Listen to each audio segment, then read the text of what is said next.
Howdy everybody, Steve here, KM9G. Remember when I put this hole in my RV? It was on my other channel. If you're not subscribed to the other channel, there is a link in the description down below for you to go over there and take a look at it. But now that I've got this hole in the RV, I need to get my coax out. Let me show you what I'm thinking. So what I came up with was a couple of coax cables from our friends over at ABR. And there you go. This is their ABR 223 product. We've got one that's got 8 turns on it for VHF, UHF, and one that's got 13 turns on it for HF. And what I asked him to do was put a PL259 on one end and an SO239 on the other end. And so what's going to happen is this will plug into the back of my radio directly. Actually, not directly. You'll see more about that coming up in a couple of minutes. And this will show up outside of the trailer as if it were a back end of a radio. You know, it's a one-for-one type deal there. I'm not worried about like putting in any adapters or anything else in on top of all of this stuff here that's already put in. And so now what I need to do is get these things mounted in a presentable way for the workbench. And so we're going to need to drill. And I use these things. You guys have seen these things plenty of times in my video. But what you haven't seen is something that my buddy Chuck helped me make. And that right here is the piece of magic. So what's technically going to happen is from the back of the radio, I'm going to have another coax jumper that goes over to this spot here on the desk. Ooh, look how perfect that looks. And that will enable me to change out radios all day long, and I won't have to worry about doing anything with the RV or anything along those lines. And I wasn't sure if Chuck had like a panel mount end on one of these, and I wasn't sure how well it was going to work. So I went ahead and took care of it this way. So now we got to get this installed. I'm going to drill a hole in the workbench. I'm going to mount this. This is going to pop right on through, and then I'm going to put a label on it that says V and H for VHF and HF.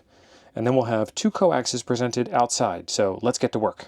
And before we leave the workbench area, there was another thing that we didn't think about, and that is, I mean, obviously you can see it just comes right off the top. This is great to stop it from going down underneath, but it's not great to stop it from coming up off the top like that. So here is the next genius solution. Get this nut off of here. I went down to the local Ace hardware store. You guys can back me up on that. I wouldn't tell you no tales. And I got a washer. And now that washer fits there. And we tighten that all the way down. And now this won't come off of the mount.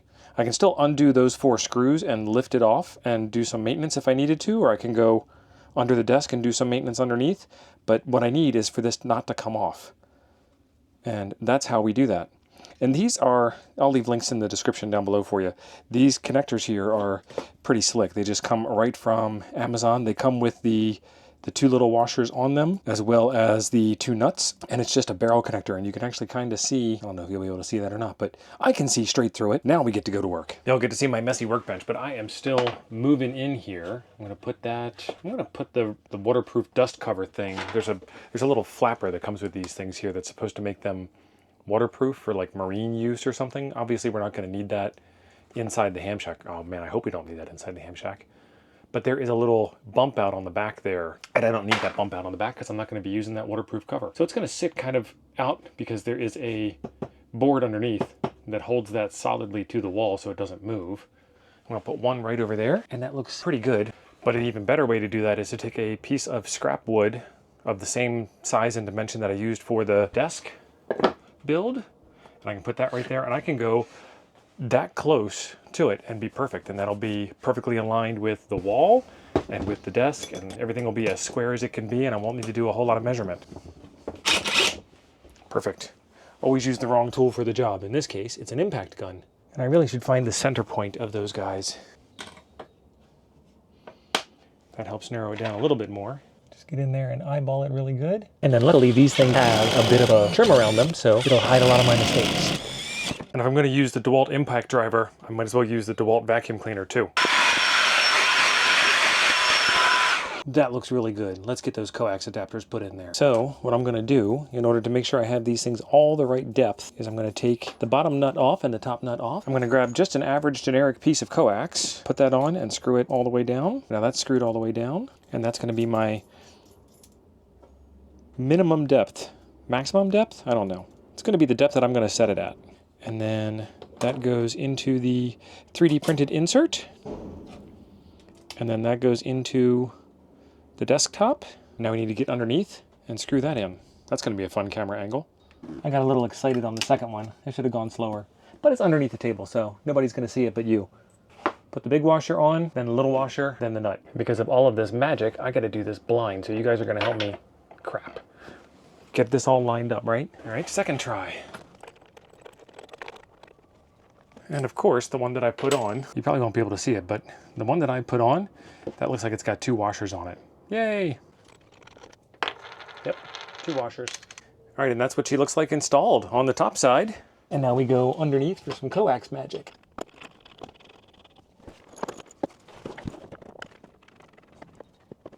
All right, there we go.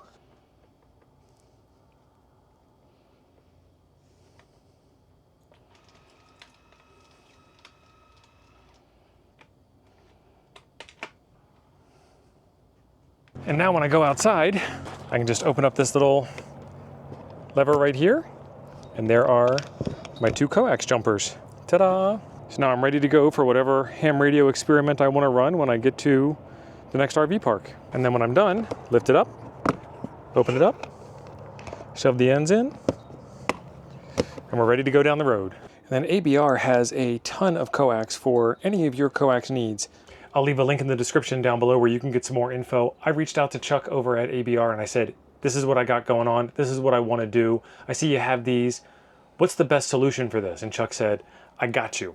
And these cables showed up, and that's what we're going to use. So now I've got built-in choke on all of my entry coax, and I am ready to go whenever I get to the next RV park. But there's more stuff that we need to do while we've got the drill out and all kinds of other modules and things. Let's get back over to the workbench and see what's next. Okay, so I got a couple extra of these panel plates. They call these panel plate 2. Yeah, panel plate 2 from PowerWorks.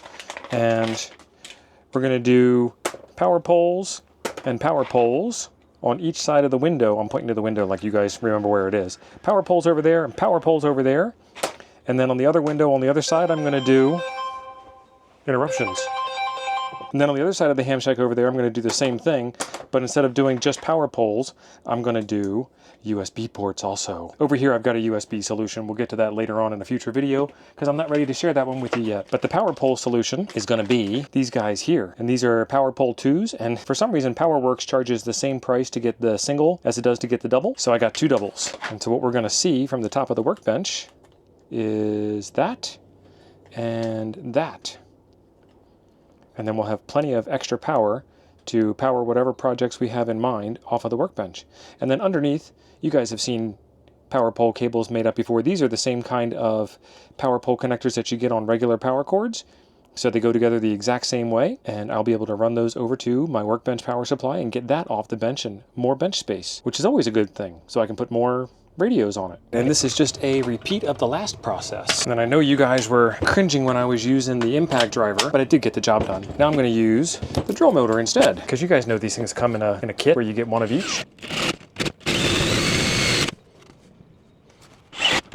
That screw tip on the front of the drill bit really took hold, and this battery needs to be charged, but we got it done. These power pole panel mount deals come with the crimp-on ends for your power poles. And they also come with that same waterproof cover that I'm not going to need in the hamshack.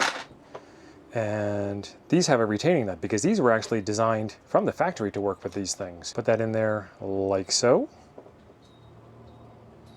And then screw it in from the back.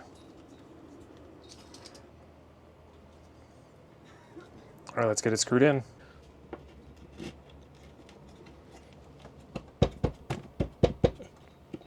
Oh, I should have used a slightly bigger drill bit, but it's okay because they do fit. They're just a very tight fit. And you know what it is? It's the lock washers need to go underneath the desk, and you guys knew that too. I can either go bigger on the drill bit and get these nuts right around closer to the outside there, but they would still be on the top like that. And that would make it so you can remove the panel and do work from the top side of the workbench. Or I can take these off and screw them to the underside of the plywood. And I'm going to screw them to the underside of the plywood because I already have that going on with the coax adapters. So doing it here isn't going to hurt my feelings either. But you can do it either way. So I hit it with the Dremel a bit and now it fits just fine. And this actually brings me to another perfectly good option. And this actually looks really, really good. This actually looks a little bit better than that. So it's up to you.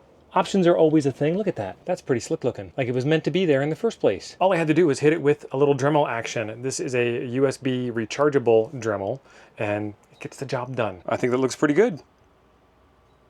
You can get these panel mounts in all different shapes and sizes and right angle adapters and all kinds of crazy stuff depending on what your needs are. This is just the way that I went with mine, and as you guys have seen in another video, or will be seeing in another video if you haven't seen it already yet. This is also how I wired my lights into my RV, and that's a panel mount 1 versus a panel mount 2 versus a panel mount 3. Very versatile. I use these things a lot and I love them. So like on-off switch, power pole connectors, and gotta turn it back on again, USB ports. I know you guys are thinking, hey T.O., why didn't you use one of those power pole distribution blocks? Because I can make my own. That's what hams do. This is the option I felt like for now, and maybe I'll feel like a different one later. Who knows? Did you just try to say my baby was ugly? So thanks for coming along on the build out of the ham shack. This is some of the cool stuff that you guys can do when you are building your own ham shack versus operating off of a desk or operating out in the park. Make it your own, enjoy it, make it custom, have a blast. And that's what I'm doing. I'm having a lot of fun here. And like I said, I'm glad you guys are along with me for the journey. There will be links for all of this stuff that I used today down in the description below. And there is a video right over here I think you might enjoy next. Thanks for being awesome. I'll see you over there.